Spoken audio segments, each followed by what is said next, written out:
Continuamos, a ver. En el siglo XIX. Durante el siglo XVIII, un cambio notable en el estudio de la persona de Cristo tuvo lugar. Hasta aquel tiempo el punto de partida había sido principalmente el teológico, y la cristología resultante fue teocéntrica. Los eruditos ocupados en la formulación de la doctrina de Cristo partieron del Logos, la segunda persona de la Trinidad, y luego buscaron interpretar la encarnación a fin de hacer justicia a la unidad de la persona del Salvador, pero también a la integridad y veracidad de ambas naturalezas. Pero con el transcurso del siglo XVIII hubo una creciente convicción de que este no era el mejor método y que podrían obtenerse resultados mucho más satisfactorios empezando más cerca de casa, a saber, con el estudio del Jesús histórico. Un nuevo periodo cristológico fue inaugurado. Por más de un siglo la atención estuvo fijada en la imagen del Salvador que se nos presentaba en los evangelios, y muchos están tan satisfechos con los resultados de este estudio que hablan de este como un descubrimiento de Jesús. Siendo el punto de vista antropológico, el resultado fue antropocéntrico.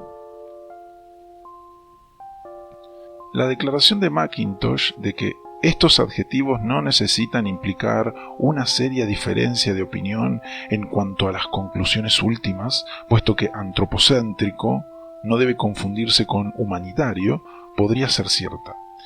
Pero, a decir verdad, el nuevo método fue empleado de tal manera que rindió resultados destructivos en vez de constructivos. Su aplicación iba de la mano con una fuerte aversión a la autoridad y a lo sobrenatural, y con una insistente apelación a la razón y a la experiencia. No lo que la Biblia nos enseña respecto a Cristo, sino que se nos tomaron como factores determinantes para formar una correcta concepción de Jesús, nuestros propios descubrimientos investigando el fenómeno de su vida y nuestra experiencia de él. Se hizo una trascendental y perniciosa distinción entre el Jesús histórico, delineado por los escritores de los evangelios, y el Cristo teológico, fruto de la fértil imaginación de los pensadores teológicos desde los días de Pablo en adelante, cuya imagen es actualmente representada en los credos de la Iglesia. El Señor de la Gloria fue despojado de todo lo que es sobrenatural o casi sobrenatural, y la doctrina de o concerniente a Cristo dio lugar a las enseñanzas de Jesús. Aquel que fue siempre considerado por la Iglesia como objeto de adoración divina, llegó a ser un mero maestro de moralidad. Sin embargo, no faltaron intentos de retener algo de la significación religiosa de Jesucristo, al mismo tiempo que se le concebía de tal modo que se conformase al espíritu de la época.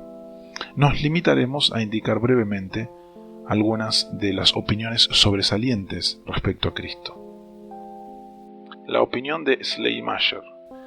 En su cristología apenas si se puede decir que Jesús se eleva sobre el nivel de lo humano.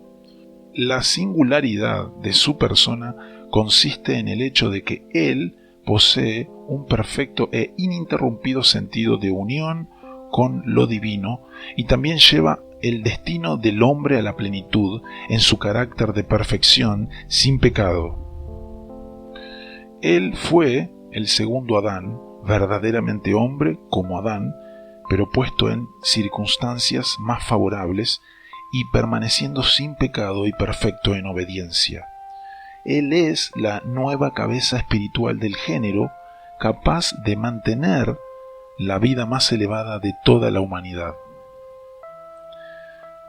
Su dignidad trascendente se explica por la presencia especial de Dios en él, en su suprema conciencia de Dios. Él es el perfecto hombre religioso, la fuente de toda verdadera religión, y mediante la fe viviente en él, todos los hombres pueden llegar a ser perfectamente religiosos. El carácter extraordinario de Cristo indica que tenía un origen inusual, pues en él no hay influencia hereditaria que le transmita tendencias pecaminosas. No es necesario aceptar el nacimiento virginal. Su persona fue constituida por un acto creativo, lo cual elevó la naturaleza humana al plano de la perfección ideal. Las concepciones de Kant y Hegel. El racionalismo especulativo alemán reclama tener también una apreciación de simpatía por doctrinas cristianas específicas y encuentra en ellas un gran depósito de verdad racional. El credo kantiano, según Kant, Cristo fue, antes que todo, un ideal abstracto, el ideal de la perfección ética. Lo que salva es la fe en este ideal y no en Jesucristo como persona.